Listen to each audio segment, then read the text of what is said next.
பணித்துளிகள் December 11, 2025 இன்றைய தியானத்திற்கான தலைப்பு உங்கள் வாழ்வு துளித்தது. தியான வசனம் யாத்திராகமம் 12:12. நான் எகிப்து தேசம் எங்கும் கடந்து போய் எகிப்து தேசத்தில் உள்ள மனிதர்கள் முதல் மிருக ஜீவன்கள் மட்டும் முதற் பேராய் இருக்கிறவைகளை எல்லாம் அதம் பண்ணி எகிப்து தேவர்களின் மேல் நீதியை செலுத்துவேன். நானே கர்த்தர். புரூக்ளின் அருங்காட்சியகத்துல எகிப்திய கலையின் கண்காணிப்பாளரான எட்வர்டை பார்வையாளர்கள் பார்க்கும்போது அவரை கேட்கும் முதல் கேள்வி இதுதான்: சிலைகளின் மூக்கு ஏன் உடைக்கப்பட்டிருக்கிறது? இது அன்றாட பயன்பாட்டினால ஏற்படும் சாதாரண சேதம்தான். ஆனா அந்த சேதம் அடைந்திருப்பதை குறித்து எட்வர்டை குறை கூற முடியாது. ஏன்னா சுவரில் உள்ள 2 பரிமாண சித்திரங்களிலும் மூக்கு பகுதியை காணவில்லை. அத்தகைய அழிவு வேண்டுமென்றே இருந்திருக்க வேண்டும் என்று அவர் கருதுகிறார். எதிரிகள் எகிப்தின் தேவர்களை கொல்ல வேண்டும் என உத்தேசித்திருந்தனர். இது அவர்களுடன் உன் மூக்க பிடுங்கிவிட்டேன் என்று விளையாட்டாய் அவர்கள் விளையாடுவது போல இருக்கிறது. படையெடுத்து வந்த எதிரிகள் அந்த விக்கிரகங்களின் மூக்கை உடைத்தனர். அதனால அவற்றால சுவாசிக்க முடியாது என்று நம்ப வைத்தனர். அது உயிரற்றது என்று புரிய வைத்தனர். அப்படியா? அவ்வளவுதானா?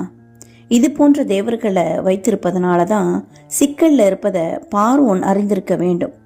ஆம், அவருக்கு இராணுவமும் முழு தேசத்தின் விசுவாசமும் துணையாக இருந்தது.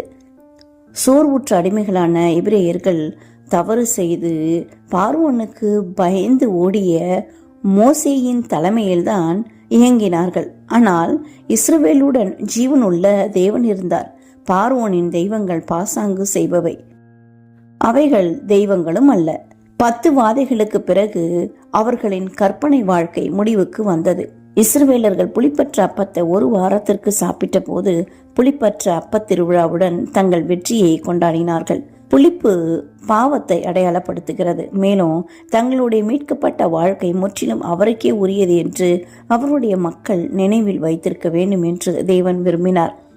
அந்த ராத்திரியிலே நான் எகிப்து தேசம் எங்கும் கடந்து போய் எகிப்து தேசத்தில் உள்ள மனிதர் முதல் மிருக ஜீவன்கள் மட்டும் முதற் பேராய் இருக்கிறவைகளை எல்லாம் அதம் பண்ணி எகிப்து தேவர்களின் மேல் நீதியை செலுத்துவேன்.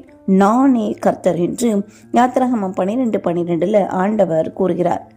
நம் பிதா விக்கிரகங்களிடம் உங்கள் மூக்கை பிடுங்கிவிட்டேன் என்றும் அவர்களுடைய பிள்ளைகளிடம் உங்கள் வாழ்வு துளிர்த்தது என்றும் கூறுகிறார்.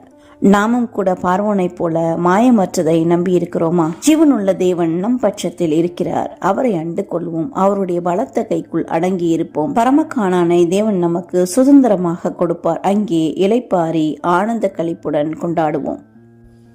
பார்வோன் நம்பின விக்கிரகங்களைப் போல நம் இருதயத்தில் ஏதேனும் விக்கிரகங்கள் இருக்கிறதா? அப்படியானால் இன்றே அவைகளை ஒழித்து போடுவோம். தேவன் நம் வாழ்வையும் துளிக்க செய்வார். தேவன் நம்மோடு கூட இருப்பார். தேவன் நம்மை ஆசீர்வதிப்பார். இந்த நாள் உங்களுக்கு இனிய நாளா இருக்கட்டும்.